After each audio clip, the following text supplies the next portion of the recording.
Alright, YouTube Big Germ's Garage here. I'm about to finish up this Trail Boss 325. I'm about to pull the motor out. So, I've already loosened up most of the bolts. We might find one or two that I didn't notice was there.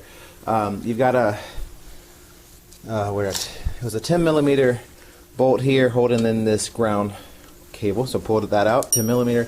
It's a 14 millimeter nut here, holding this motor mount together on the top of the motor on the head.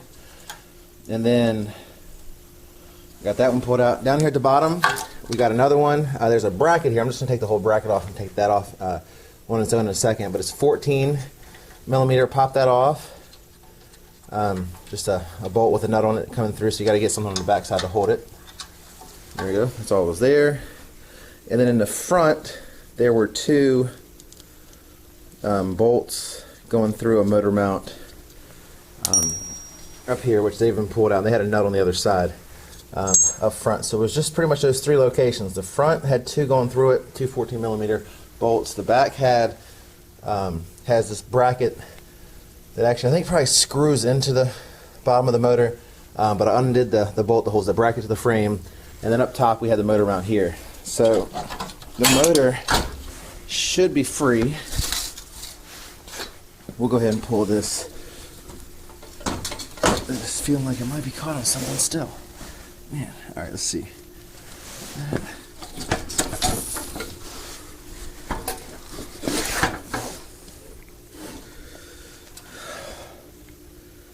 Alright, that bracket is still attached. I took out one bolt. Looks like there's another bolt. So, let's see here. I might just have to go ahead and undo the motor mount. Alright, so there's a...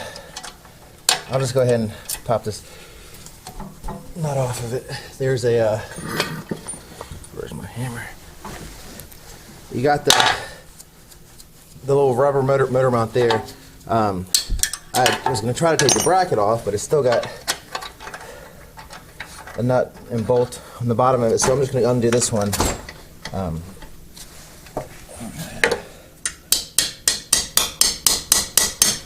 Man. There we go.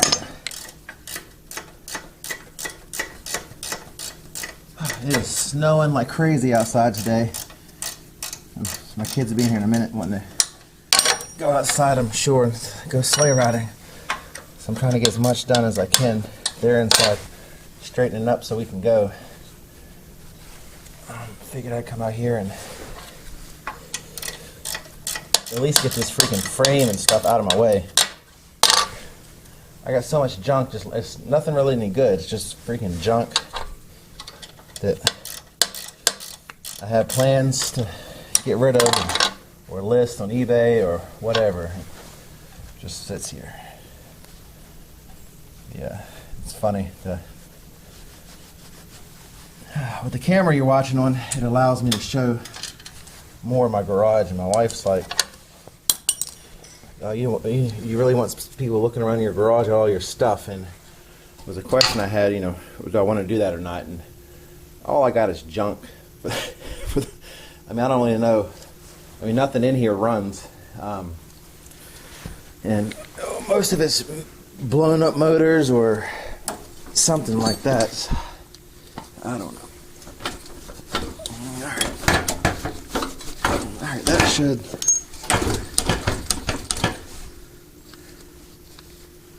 should be popping right on off. It's just that one motor mount. Of course, I thought this was going to be rather quick because I already undone most of the nuts and bolts, and here I'm having to mess around with this so much. That goes through. Let me see if I can.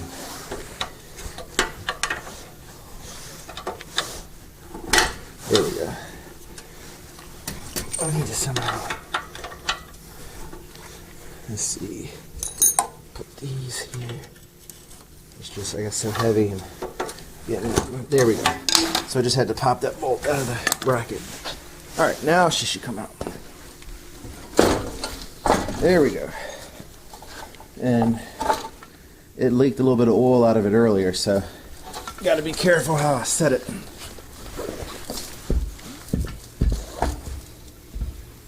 Now, I don't know much about this motor either. I do know that putting power, from one of my other videos, power to the starter did turn it over.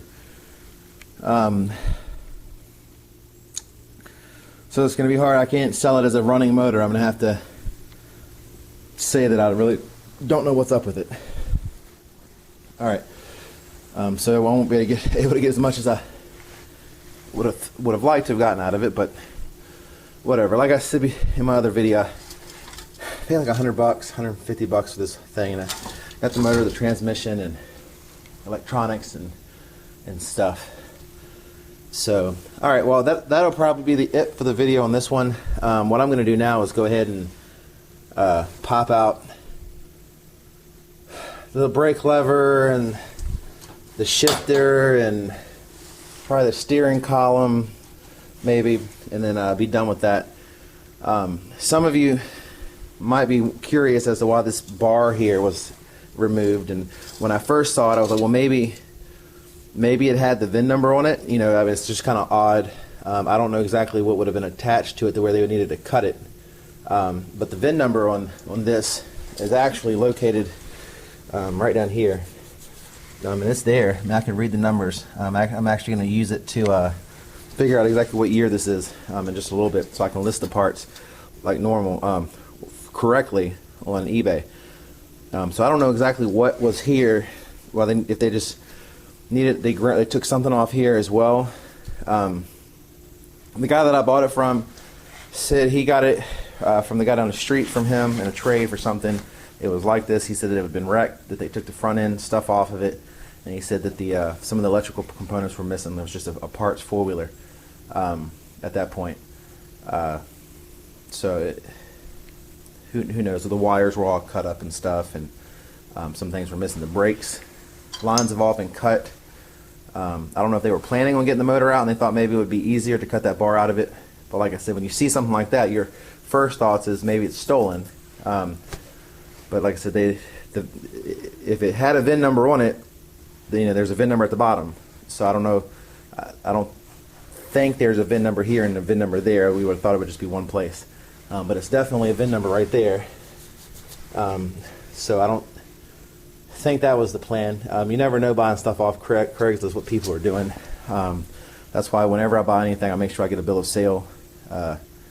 I know it's maybe not the same as the title, but a lot of times with dirt bikes and four-wheelers, it's hard to actually find one with a title because most people don't keep that stuff, or I guess maybe some states are different or areas are different, I don't know. But out of all the stuff I bought, some of the little JR50 dirt bikes, they had titles. One of them did.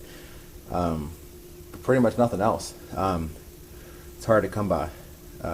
Whether it's junk stuff I'm buying or personal in good shape four-wheelers or whatever that I've bought off Craigslist, or pretty much anything used. I've never actually bought anything from a dealer.